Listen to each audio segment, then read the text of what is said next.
أعوذ بالله من الشيطان الرجيم. بسم الله الرحمن الرحيم. الحمد لله الذي أنزل على عبده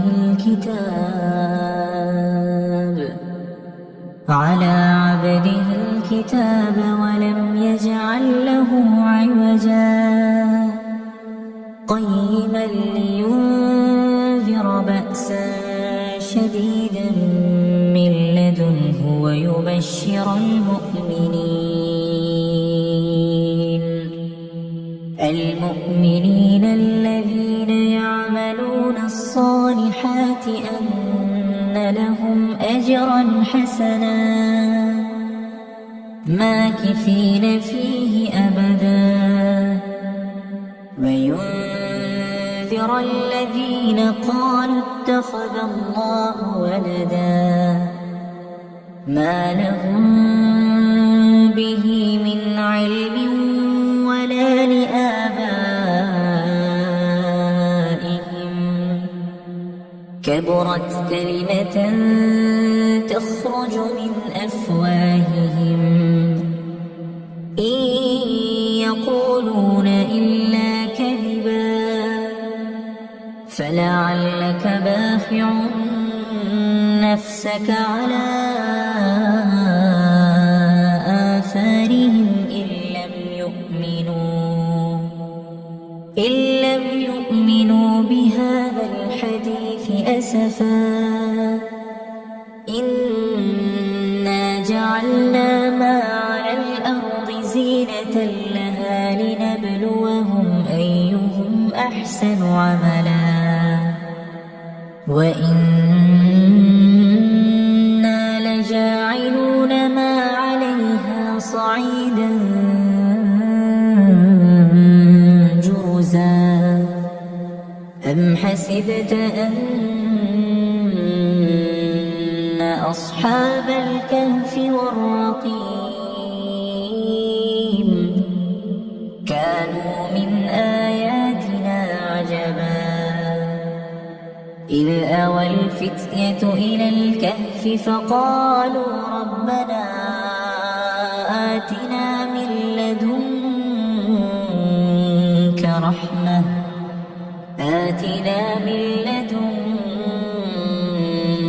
رحمة وهيئ لنا من أمرنا رشدا فضربنا على آذانهم في الكهف سنين عددا ثم بعثناهم لنعلم أي الحزبين أحصى لما لبثوا أمدا نحن نقص عليك نبأهم بالحق إنهم فتية آمنوا بربهم وزدناهم هدى وربطنا على قلوبهم إذ قاموا فقالوا ربنا رب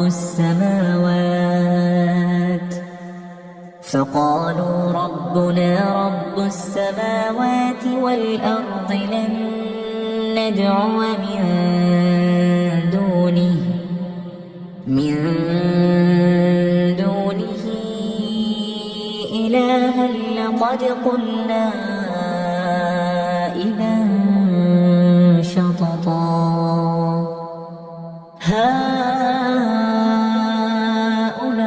هؤلاء قوم اتخذوا من دونه آلهة لولا يأتون عليهم بسلطان بين فمن أظلم ممن افترى على الله كذبا وإذ اعتزلتموهم وما يعبدون إلا إلى الله فأووا إلى الكهف ينشر لكم ربكم من رحمته ويهيئ لكم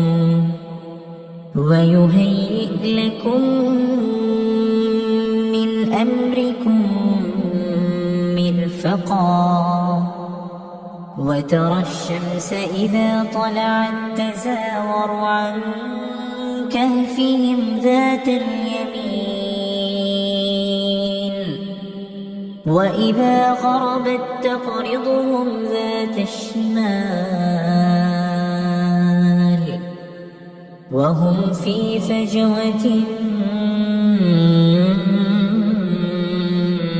منه ذلك من آيات الله من يهد الله فهو المهتد ومن يضلل فلن تجد له وليا مرشدا وتحسبهم أيقاظا وهم رقود ونقلبهم ذات اليمين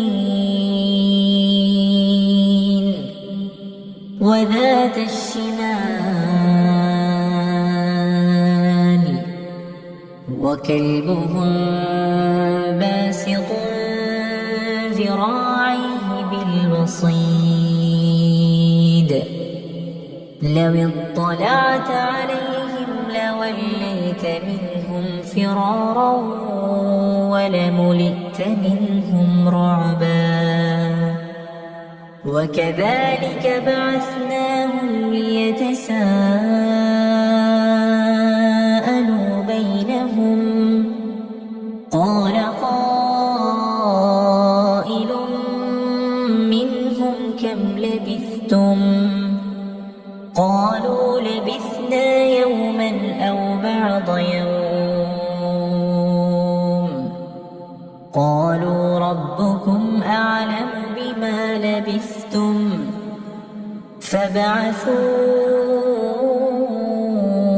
أحدكم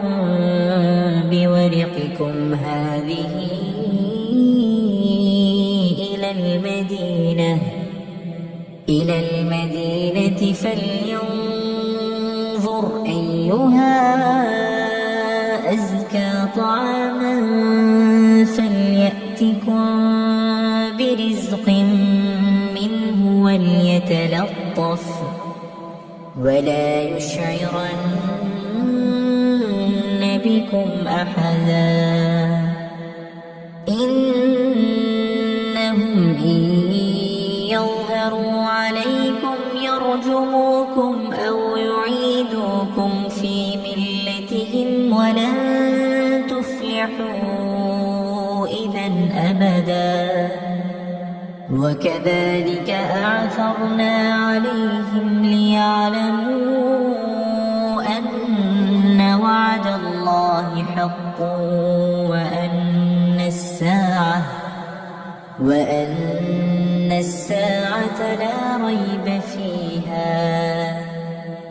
إذ يتنازعون بينهم أمرهم فقالوا ابنوا عليهم بنيانا ربهم أعلم بهم قال الذين غلبوا على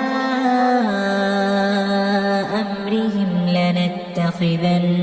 عليهم مسجدا سيقولون ثلاثة رابعهم كلبهم ويقولون خمسة سادسهم كلبهم رجما بالغيب ويقولون سبعة وثامنهم كلبهم قل ربي أعلم بعدتهم ما يعلمهم إلا قليل فلا تمار فيهم إلا مراء ظاهرا ولا تستفت فيهم منهم أحدا ولا تقولن لشيء إني فاعل ذلك غدا إلا أن يشاء الله واذكر ربك إذا نسيت وقل عسى أن يهديني ربي لأقرب من هذا رشدا ولبثوا في كهفهم 300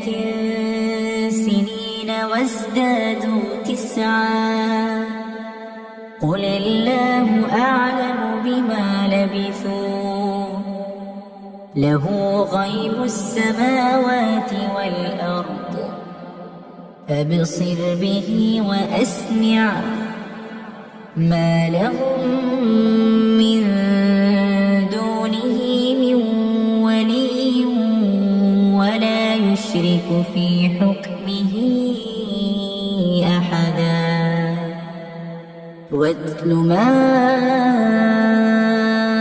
أوحي إليك من كتاب ربك لا مبدل لكلماته ولن تجد من دونه ملتحدا واصبر نفسك مع الذين يدعون ربهم بالغداة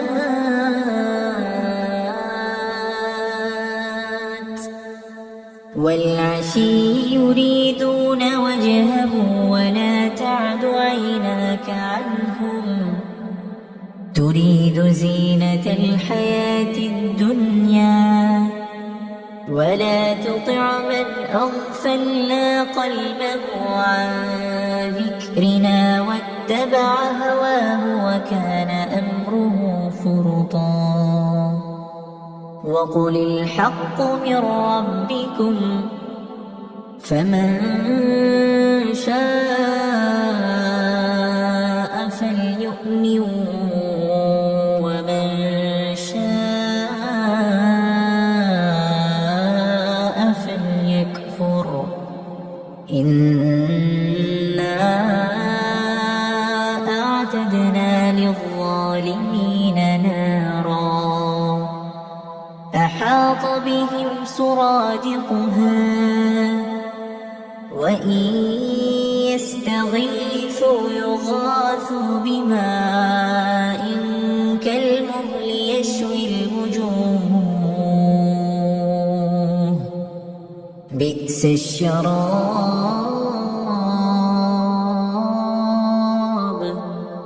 وساءت مرتفقا إن الذين آمنوا وعملوا الصالحات إنا لا نضيع أجر من أحسن عملا أولئك لهم جنات عدن تجري من تحتهم الأنهار يحلون فيها من أساور من ذهب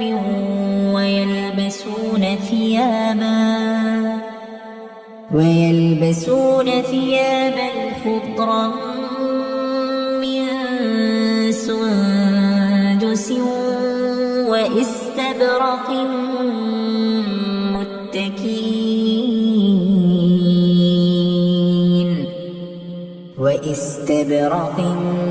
متكئين فيها على الأرائك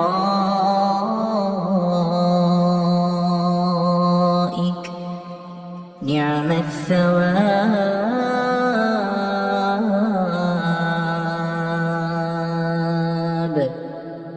وحسنت مرتفقا واضرب لهم مثلا الرجلين جعلنا لأحدهما جنتين من أعناب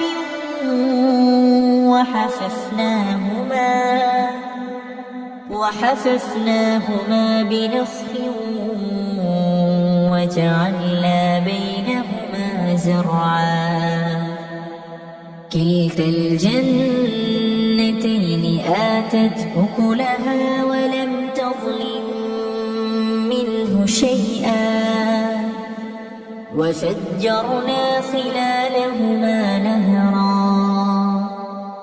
وكان له ثمر فقال لصاحبه وهو يحاوره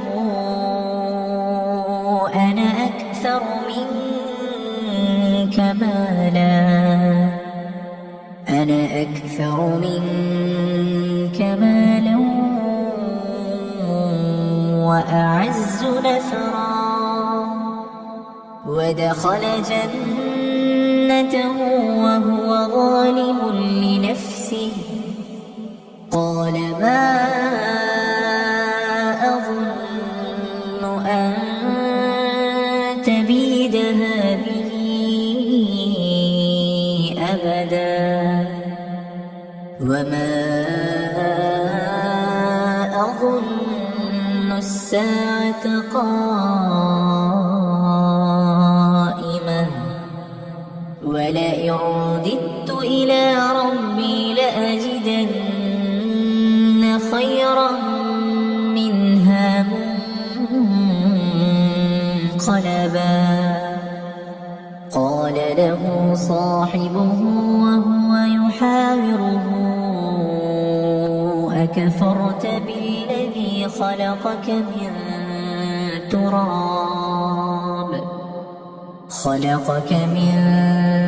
تراب ثم من نطفة ثم سواك رجلا لكن هو الله ربي ولا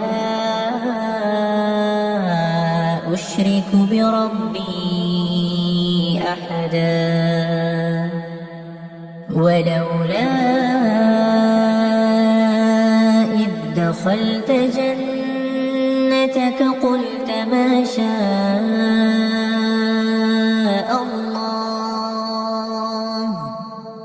لا قوة إلا بالله إن ترني أنا أقل منك مالا وولدا فعسى ربي أن يؤتيني خيرا من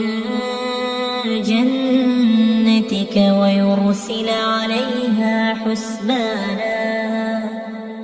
عليها حسبانا من السماء فتصبح صعيدا زلقا أو يصبح ماؤها غورا فلن تستطيع له طلبا وأحيط بثمره فأصبح يقلب كفيه على ما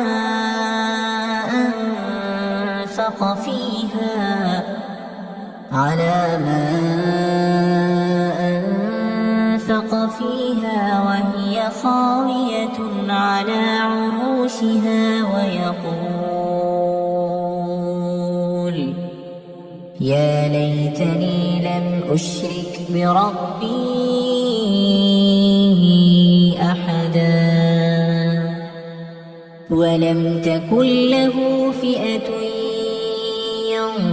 ينصرونه من دون الله وما كان منتصرا هنالك الولاية لله الحق هو خير ثوابا وخير عقبا واضرب لهم مثل الحياة الدنيا كماء أنزلناه من السماء فاختلط به نبات الأرض فأصبح هشيما تذروه الرياح وكان الله على كل شيء مقتدرا المال والبنون زينة الحياة الدنيا والباقيات الصالحات خير عند ربك ثوابا وخير أملا ويوم نسير الجبال وترى الأرض بارزة وحشرناهم فلم نغادر منهم أحدا وعرضوا على ربك صفا لقد جئتمونا كما خلقناكم أول مرة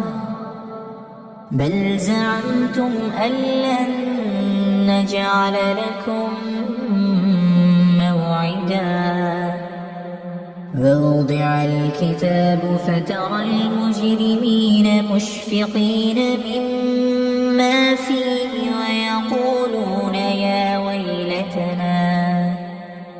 ويقولون يا ويلتنا ما لهذا الكتاب لا يغادر صغيرة ولا كبيرة إلا أحصاها ووجدوا ما عملوا حاضرا ولا يظلم ربك أحدا وإذ قلنا للملائكة اسجدوا لآدم فسجدوا إلا إبليس كان من الجن ففسق عن أمر ربه أفتتخذونه وذريته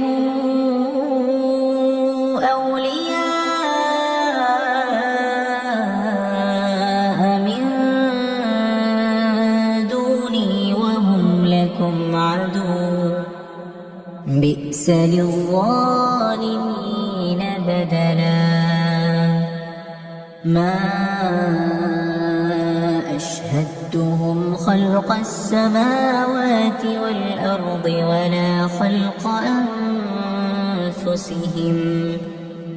وما كنت متخذ المضلين عضدا ويوم يقول نادوا شركائي الذين زعمتم فدعوهم فلم يستجيبوا لهم وجعلنا بينهم موبقا ورأى المجرمون النار فظنوا أنهم مواقعوها ولم يجدوا عنها مصرفا ولقد صرفنا في هذا القرآن للناس من كل مثل وكان الإنسان أكثر شيء جدلا وما منع الناس أن يؤمنوا إذ جاءهم الهدى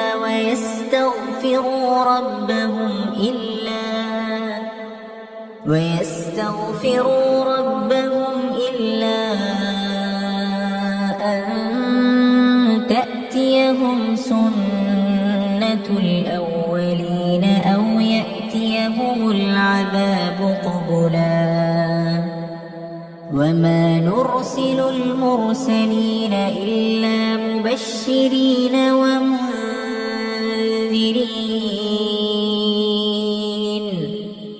ويجادل الذين كفروا بالباطل ليدحضوا به الحق واتخذوا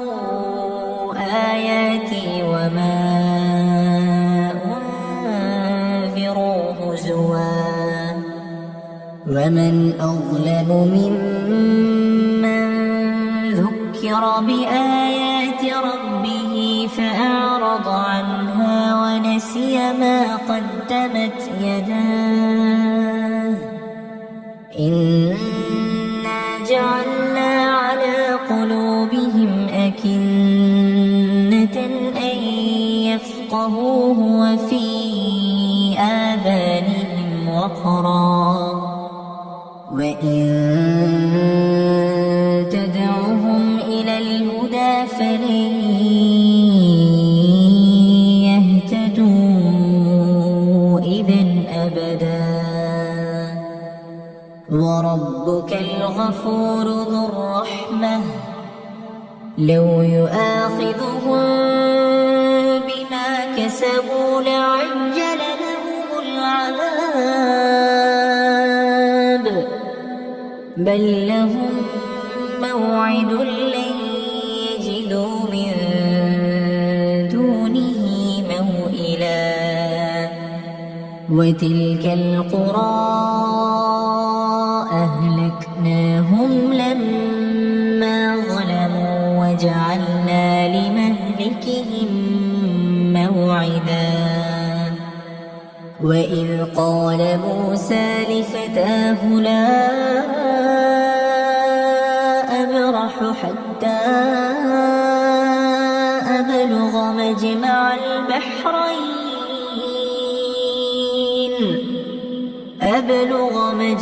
البحرين أو أمضي حقبا فلما بلغا مجمع بينهما نسيا حوتهما فاتخذ سبيله في البحر سربا فلما جاوزا قال لفتاه آتنا غداءنا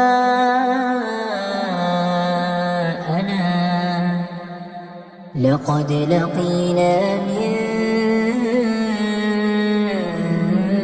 سفرنا هذا نصبا قال أرأيت إذ أوينا إلى الصخرة فإني نسيت الحوت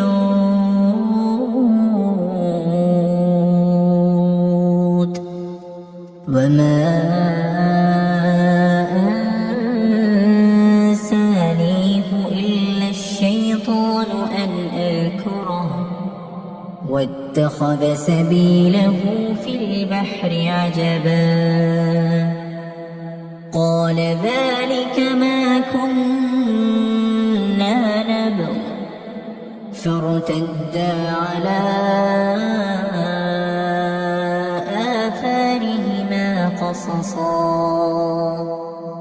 فوجدا عبدا من عبادنا آتيناه رحمة من عندنا وعلمناه من لدنا علما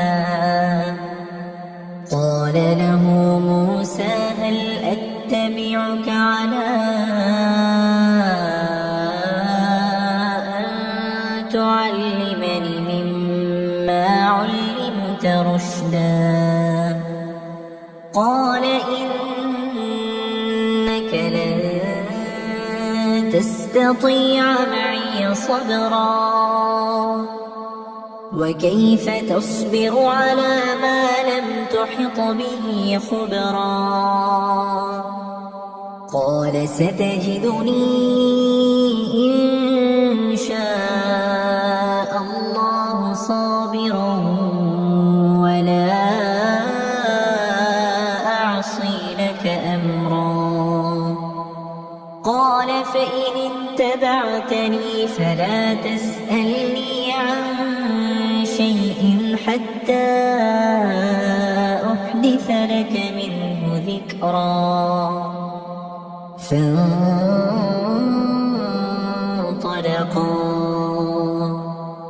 حتى إذا ركبا في السفينة خرقها قال أخرقتها لتغرق أهلها لقد جئت شيئا إمرا قال ألم أقل إنك لن تستطيع معي صبرا قال لا تؤاخذني بما نسيت ولا ترهقني من أمري عسرا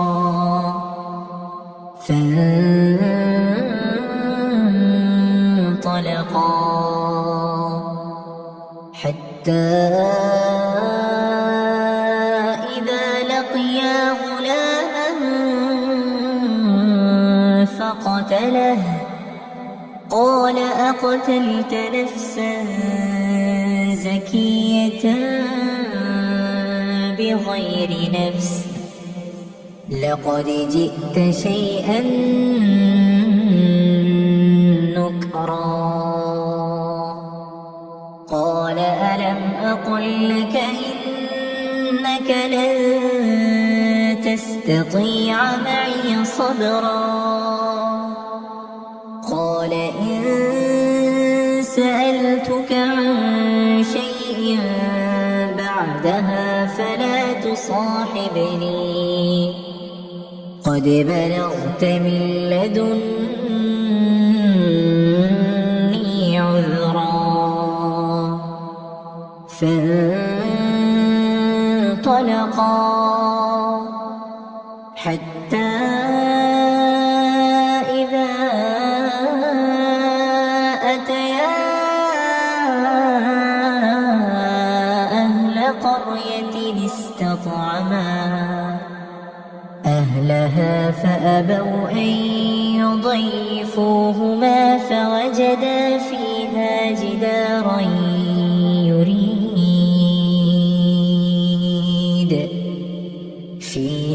جدارا يريد أن ينقض فأقامه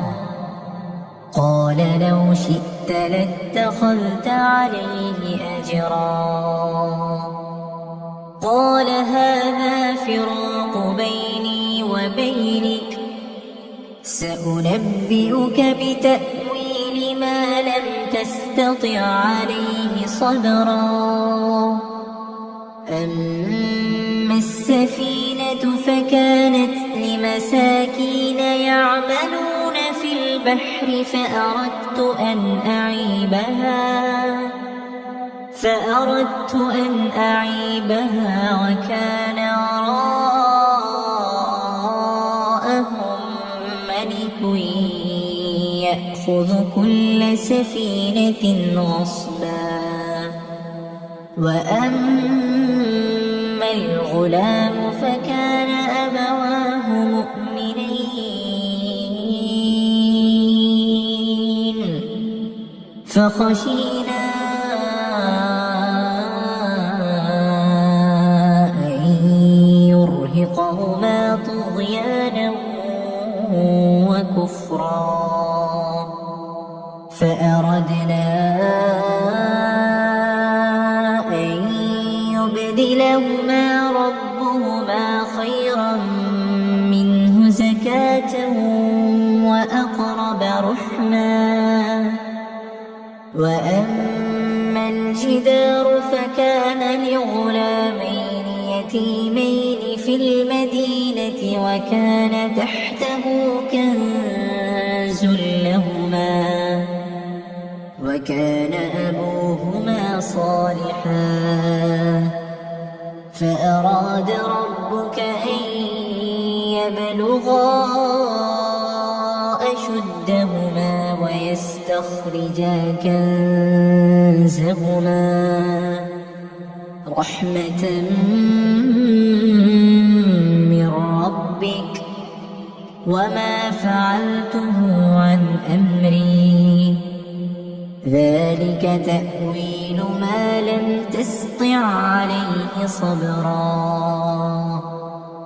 ويسألونك عن ذي القرنين قل سأتلو عليكم منه ذكرا إنا مكنا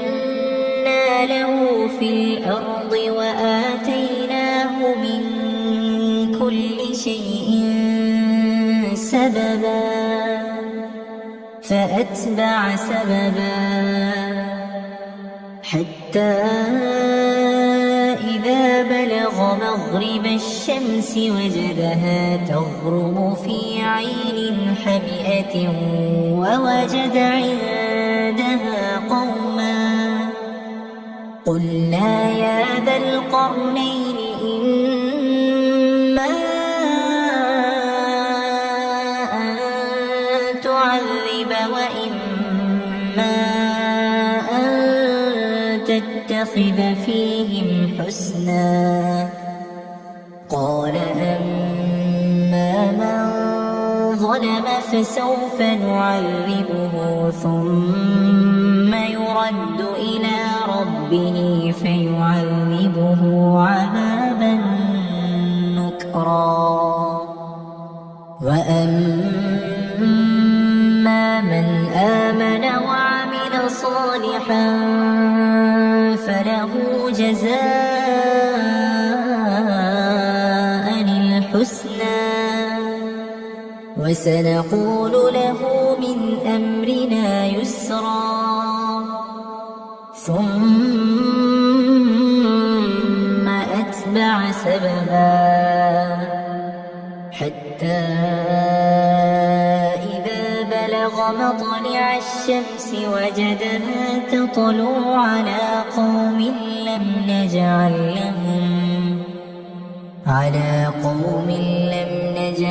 لهم من دونها سترا كذلك وقد أحطنا بما لديه خبرا ثم أتبع سببا حتى إذا بلغ بين السدين وجد من دونهما قوما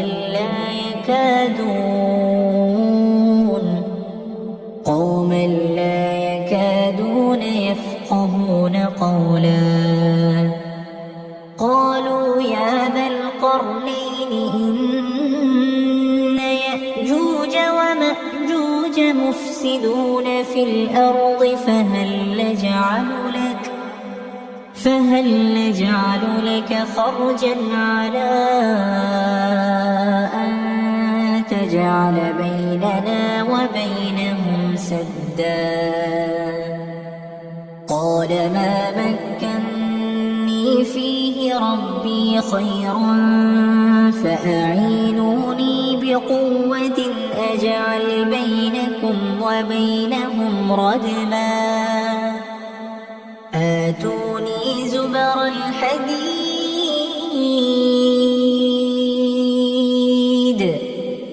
حتى إذا ساوى بين الصدفين قال انفخوا حتى إذا جعله نارا قال آتوني أفرغ عليه قطرا فما استطاعوا أن يظهروه وما استطاعوا له نقبا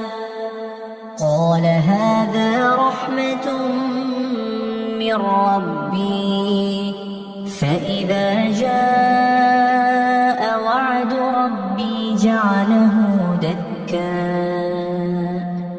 وكان وعد ربي حقا وتركنا بعضهم يومئذ يموج في بعض ونفخ في الصور فجمعناهم جمعا وعرضنا جهنم يومئذ للكافرين عرضا الذين كانت أعينهم في غطاء عن ذكري وكانوا لا يستطيعون سمعا أفحسب الذين كفروا أن يتخذوا عبادي من دوني أولياء إنا أعتدنا جهنم للكافرين نزلا قل هل ننبئكم بالأخسرين أعمالا الذين ضل سعيهم في الحياة الدنيا وهم يحسبون أنهم يحسنون صنعا أولئك الذين كفروا بآيات ربهم ولقائه فحبطت أعمالهم فلا نقيم لهم يوم القيامة وزنا ذلك جزاؤهم جهنم بما كفروا واتخذوا آياتي ورسلي هزوا إن الذين آمنوا وعملوا الصالحات كانت لهم جنات الفردوس نزلا خالدين فيها لا يبغون عنها حولا قل لو كان البحر مدادا لكلمات ربي لنفد البحر قبل أن تنفد كلمات ربي ولو جئنا بمثله مددا قل إنما أنا بشر مثلكم يوحى إلي أنما إلهكم إله واحد فمن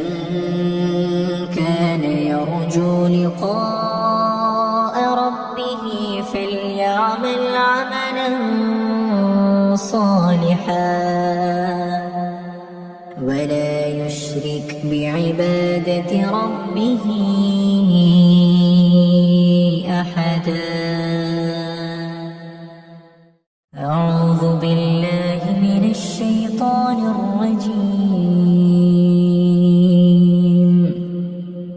بسم الله الرحمن الرحيم الحمد لله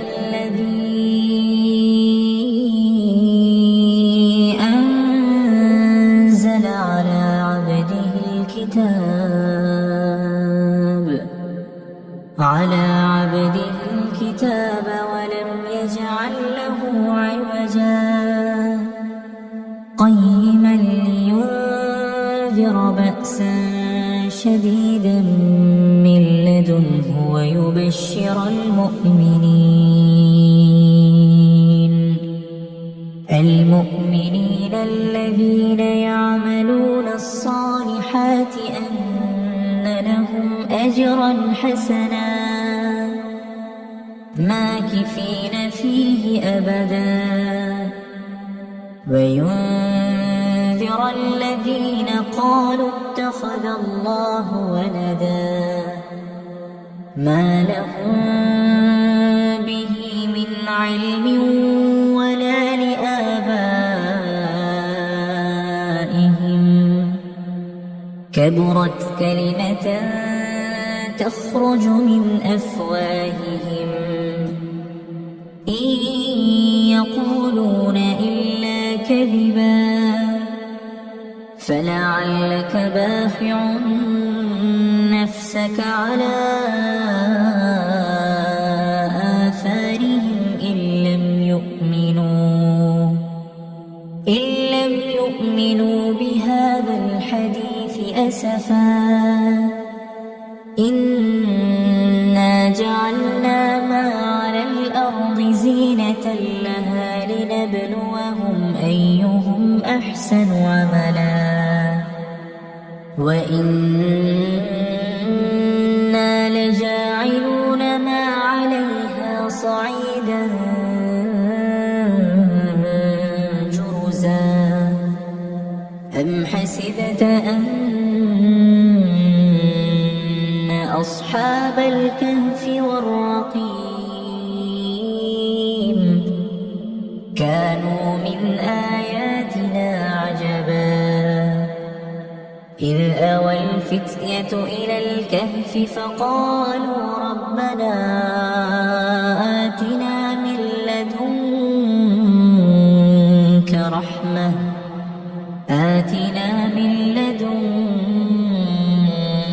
رحمة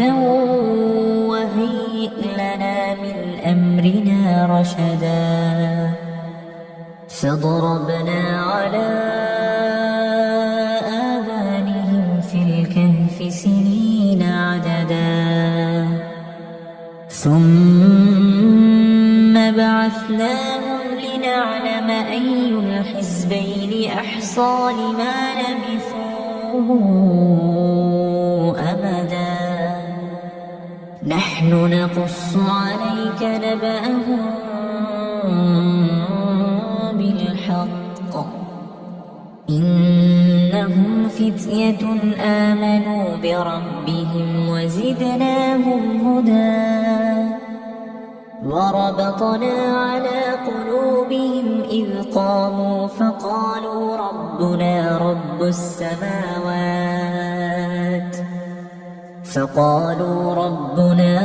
السماوات والأرض لن ندعو من دونه إلها لقد قلنا إذا شططا هؤلاء قوم اتخذوا من دونه آلهة لولا يأتون عليهم بسلطان بين فمن أظلم ممن افترى على الله كذبا وإذ اعتزلتموهم وما يعبدون إلا الله فأووا إلى الكهف ينشر لكم ربكم من رحمته ويهيئ لكم من أمركم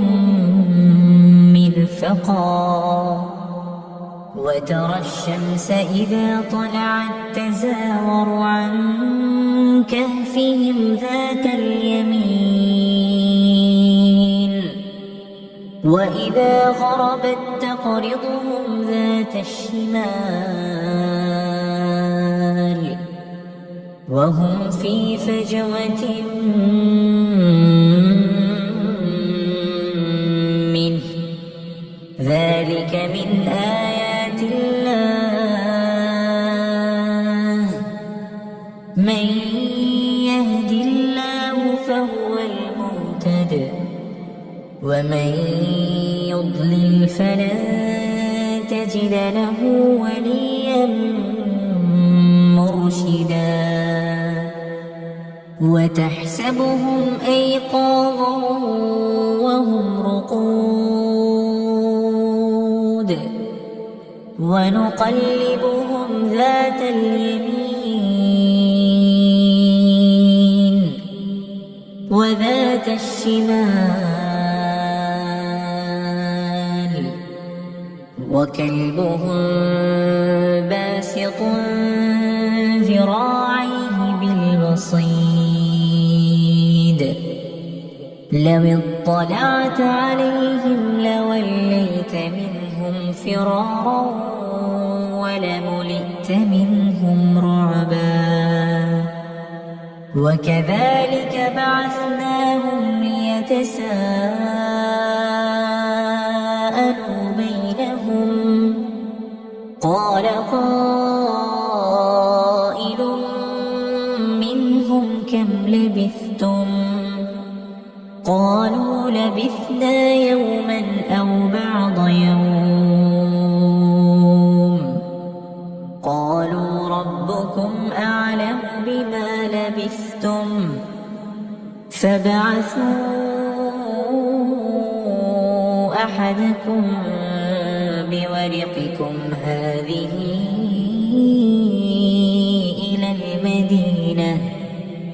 إلى المدينة فلينظر أيها أزكى طعاما فليأتكم برزق منه وليتلطف ولا يشعرن بكم أحدا إنهم إن يظهروا عليكم يرجموكم أو يعيدوكم في ملتهم ولن تفلحوا إذا أبدا وكذلك أعثرنا عليهم ليعلموا أن وعد الله حق وأن الساعة لا ريب فيها إذ يتنازعون بينهم أمرهم فقالوا ابنوا عليهم بنيانا ربهم أعلم بهم قال الذين غلبوا على أمرهم لنتخذن عليهم مسجدا سيقولون ثلاثة رابعهم كلبهم ويقولون خمسة سادسهم كلبهم رجما بالغيب ويقولون سبعة وثامنهم كلبهم قل ربي أعلم بعدتهم ما يعلمهم إلا قليل فلا تمار فيهم إلا مراء ظاهرا ولا تستفت فيهم منهم أحدا ولا تقولن لشيء إني فاعل ذلك غدا إلا أن يشاء الله واذكر ربك إذا نسيت وقل عسى أن يهديني ربي لأقرب من هذا رشدا ولبثوا في كهفهم 300 سنين وازدادوا 9 قل الله أعلم بما لبثوا له غيب السماوات والأرض أبصر به وأسمع ما لهم من دونه من ولي ولا يشرك في حكمه أحدا واتل ما أوحي إليك من كتاب ربك لا مبدل لكلماته ولن تجد من دونه ملتحدا واصبر نفسك مع الذين يدعون ربهم بالغداة والعشي يريدون وجهه ولا تعد عيناك عنهم تريد زينة الحياة الدنيا ولا تطع من أغفلنا قلبه عن ذكرنا واتبع هواه وكان أمره فرطا وقل الحق من ربكم فمن شاء فليؤمن ومن شاء فليكفر إنا أعتدنا للظالمين نارا أحاط بهم سرادقها وإن يستغيثوا يغاثوا بماء كالمهل يشوي الوجوه بئس الشراب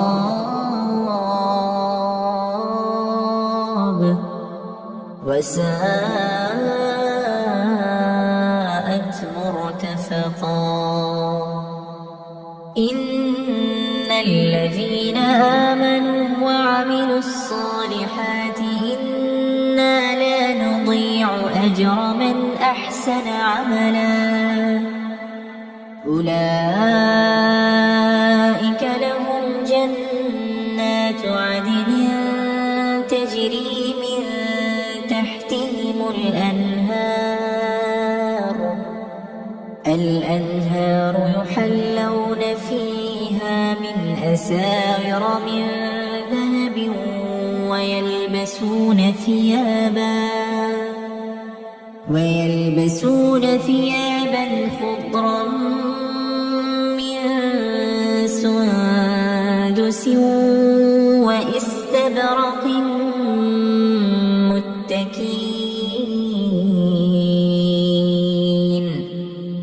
واستبرق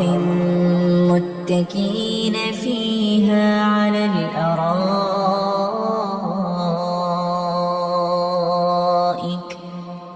نعم الثواب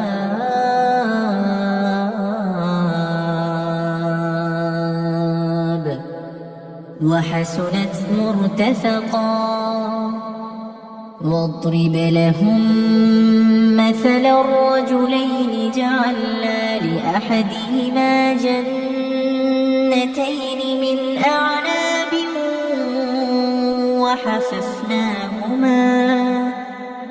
وحففناهما بنخل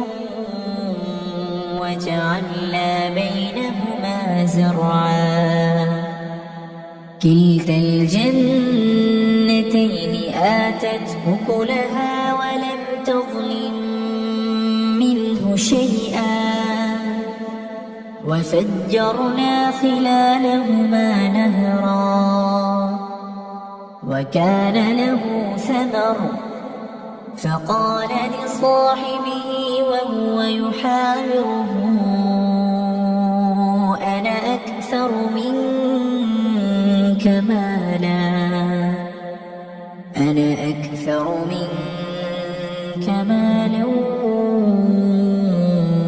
وأعز نفرا ودخل جنته وهو ظالم لنفسه قال ما أظن أن تبيد هذه أبدا وما أظن الساعة قائمة ولئن رددت إلى ربي لأجدن خيرا منها منقلبا قال له صاحبه وهو يحاوره أكفرت بالذي خلقك من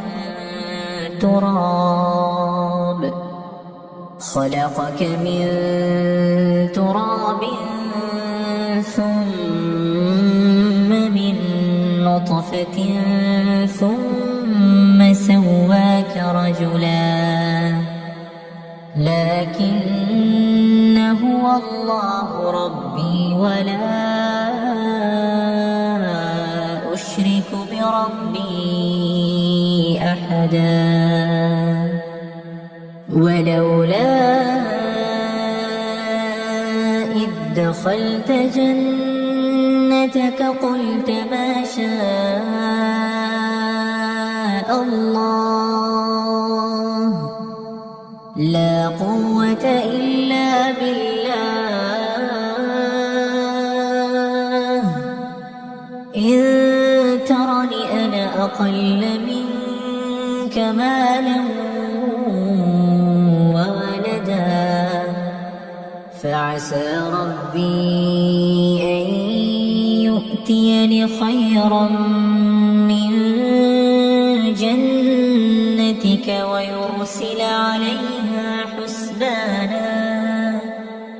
عليها حسبانا من السماء فتصبح صعيدا زلقا أو يصبح ماؤها غورا فلن تستطيع له طلبا وأحيط بثمره فأصبح يقلب كفيه على ما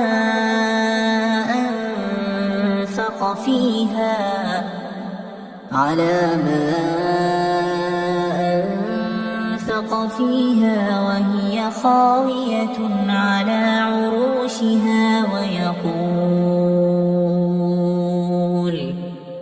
يا ليتني لم أشرك بربي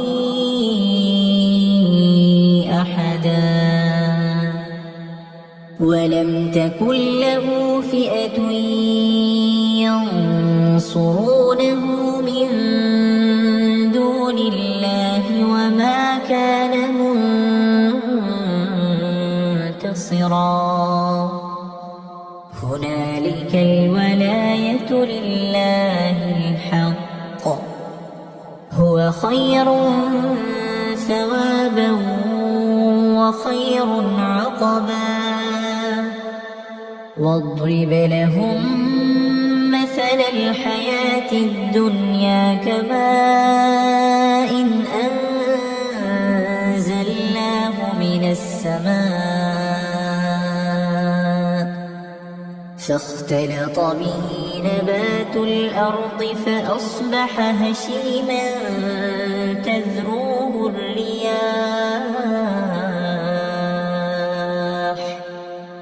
وكان الله على كل شيء مقتدرا المال والبنون زينة الحياة الدنيا والباقيات الصالحات خير عند ربك ثوابا وخير أملا ويوم نسير الجبال وترى الأرض بارزة وحشرناهم فلم نغادر منهم أحدا وعرضوا على ربك صفا لقد جئتمونا كما خلقناكم أول مرة بل زعمتم أن لن نجعل لكم موعدا ووضع الكتاب فترى المجرمين مشفقين مما فيه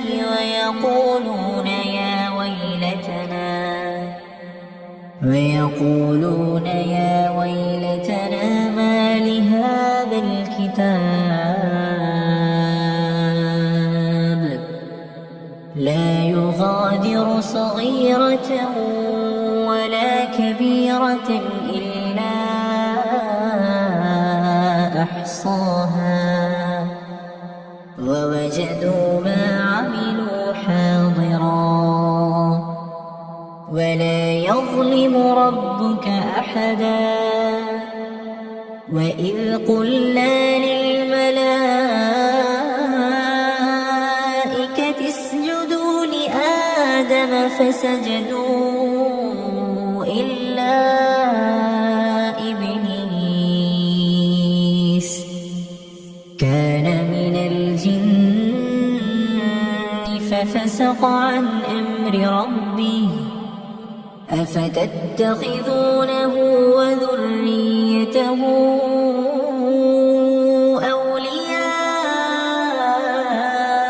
أولياء من دوني وهم لكم عدو بئس للظالمين بدلا ما أشهدتهم خلق السماوات والأرض ولا خلق أنفسهم وما كنت متخذ المضلين عضدا ويوم يقول نادوا شركائي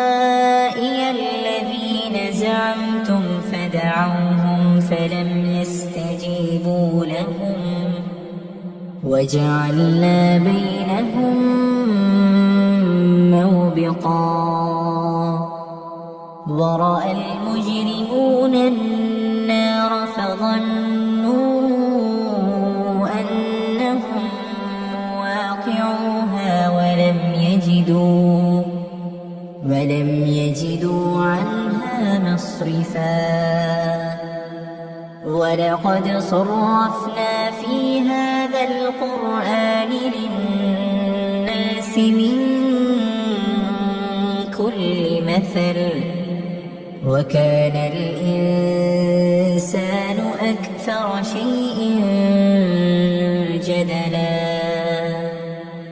وما منع الناس أن يؤمنوا إذ جاءهم الهدى ويستغفروا ربهم إلا أن تأتيهم سنة الأولين أو يأتيهم العذاب قبلا وما نرسل المرسلين إلا مبشرين ومنذرين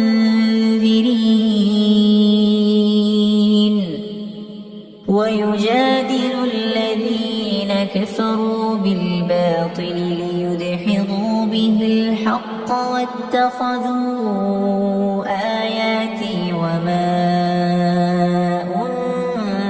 أنذروا هزوا ومن أظلم ممن ذكر بآيات ربه فأعرض عنها ونسي ما قدمت يداه إنا جعلنا على قلوبهم أكنة أن يفقهوه وفي آذانهم وقرا وإن تدعهم إلى الهدى فلن يهتدوا إذا أبدا وربك الغفور ذو الرحمة لو يؤاخذهم بما كسبوا لعجل لهم العذاب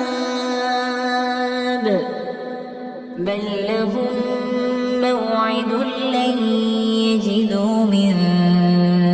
دونه موئلا وتلك القرى أهلكناهم لما ظلموا وجعلنا لمهلكهم موعدا وإذ قال موسى لفتاه لا أبرح حتى أبلغ مجمع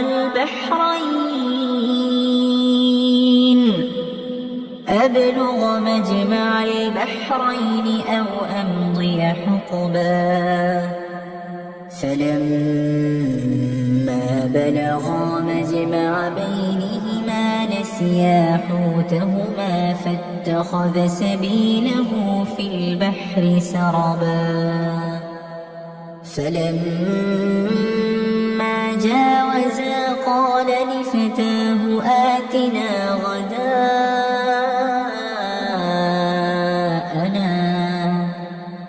لقد لقينا من سفرنا هذا نصبا قال أرأيت إذ أوينا إلى الصخرة فإني نسيت الحوت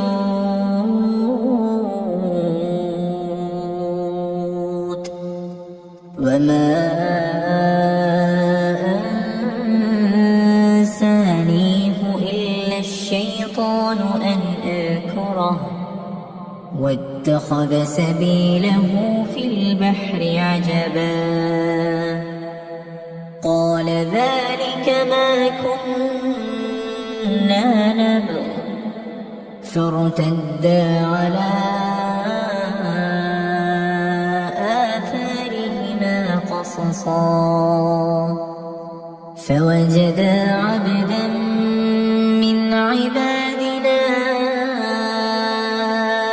آتيناه رحمة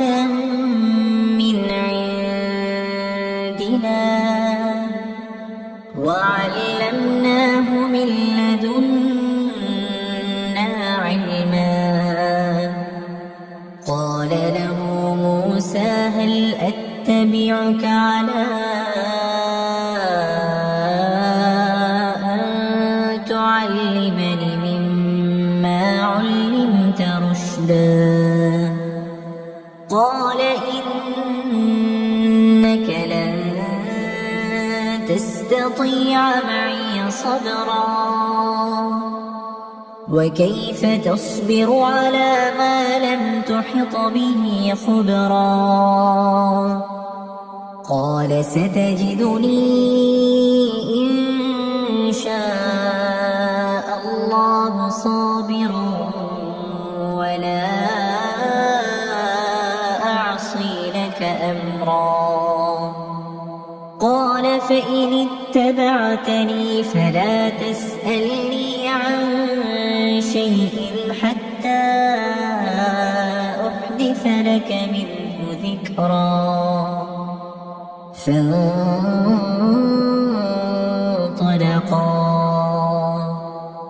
حتى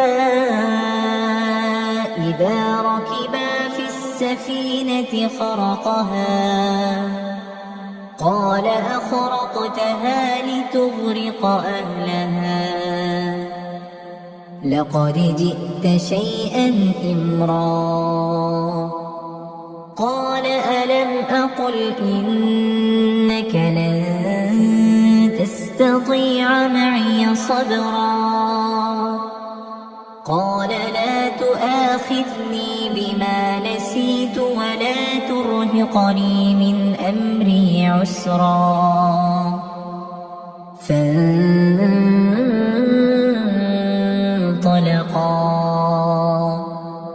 حتى إذا لقيا غلاما فقتله قال أقتلت نفسا زكية بغير نفس لقد جئت شيئا نكرا قال ألم أقل لك إنك لن تستطيع معي صبرا قال إن سألتك عن شيء بعدها فلا تصاحبني قد بلغت من لدني عذرا فانطلقا حتى إذا أتيا أهل قرية استطعما أهلها فأبوا أن يضيفوهما فوجدا فيها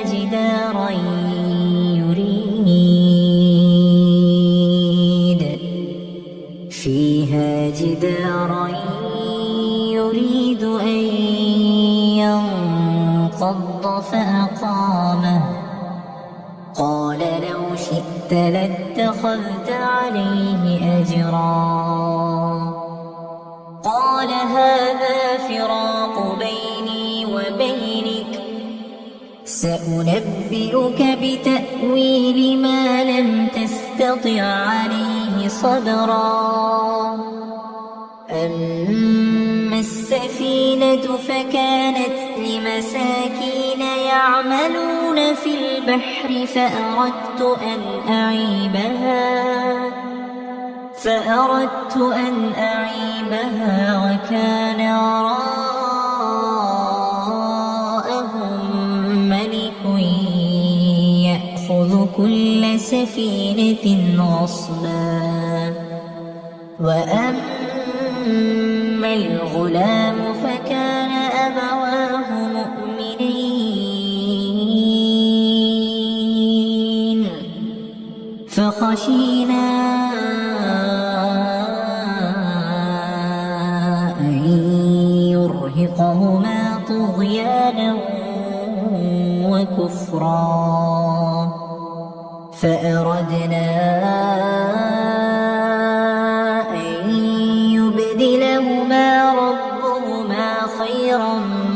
منه زكاة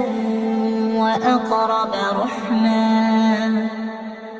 وأما الجدار فكان لغلامين يتيمين في المدينة وكان تحته كنز لهما وكان أبوهما صالحا فأراد ربك أن يبلغا أشدهما ويستخرجا كنزهما رحمة من ربك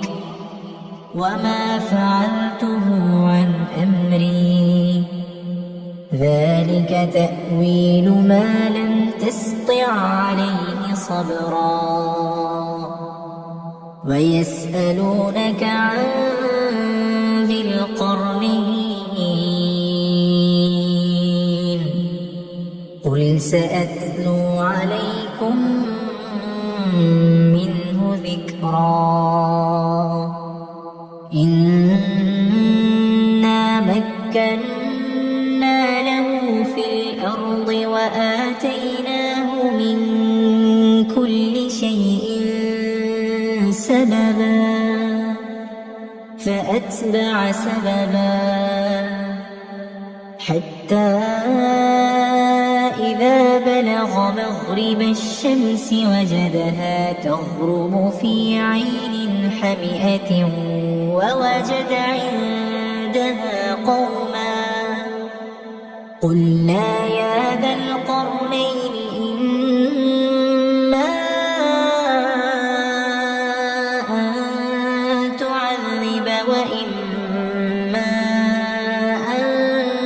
تتخذ فيهم حسنا قال أما من ظلم فسوف نعذبه ثم يرد إلى ربه فيعذبه عذابا نكرا وأما من آمن وعمل صالحا فله جزاء الحسنى وسنقول له من أمرنا يسرا ثم أتبع سببا حتى إذا بلغ مطلع الشمس وجدها تطلع على قوم لم نجعل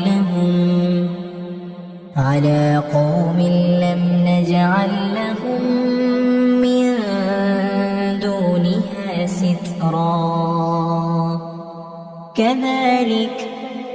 وقد أحطنا بما لديه خبرا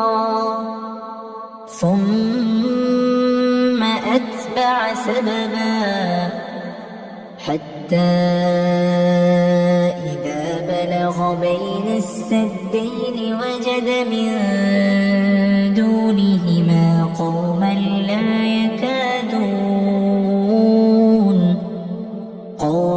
لا يكادون يفقهون قولا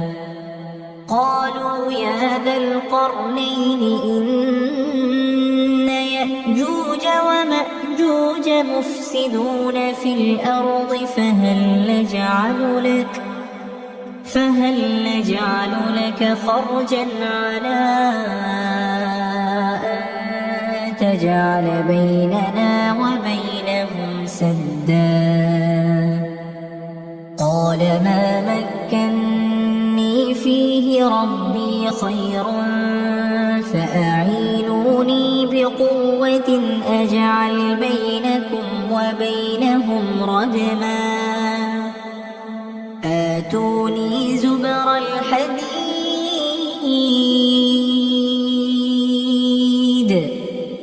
حتى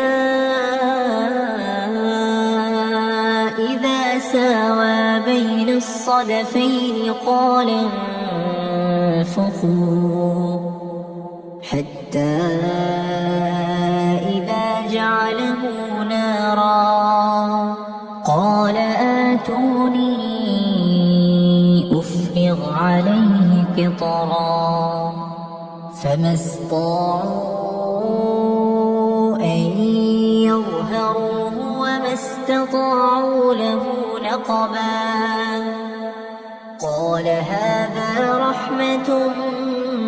من ربي فإذا جاء وعد ربي جعله دكا وكان وعد ربي حقا وتركنا بعضهم يومئذ يموج في بعض ونفخ في الصور فجمعناهم جمعا وعرضنا جهنم يومئذ للكافرين عرضا الذين كانت أعينهم في غطاء عن ذكري وكانوا لا يستطيعون سمعا أفحسب الذين كفروا أن يتخذوا عبادي من دوني أولياء إنا أعتدنا جهنم للكافرين نزلا قل هل ننبئكم بالأخسرين أعمالا الذين ضل سعيهم في الحياة الدنيا وهم يحسبون أنهم يحسنون صنعا أولئك الذين كفروا بآيات ربهم ولقائه فحبطت أعمالهم فلا نقيم لهم يوم القيامة وزنا ذلك جزاؤهم جهنم بما كفروا واتخذوا آياتي ورسلي هزوا إن الذين آمنوا وعملوا الصالحات كانت لهم جنات الفردوس نزلا خالدين فيها لا يبغون عنها حولا قل لو كان البحر مدادا لكلمات ربي لنفد البحر قبل أن تنفد كلمات ربي ولو جئنا بمثله مددا قل إنما أنا بشر مثلكم يوحى إلي أنما إلهكم إله واحد فمن كان يرجو لقاء ربه فليعمل عملا صالحا ولا يشرك بعبادة ربه أحدا.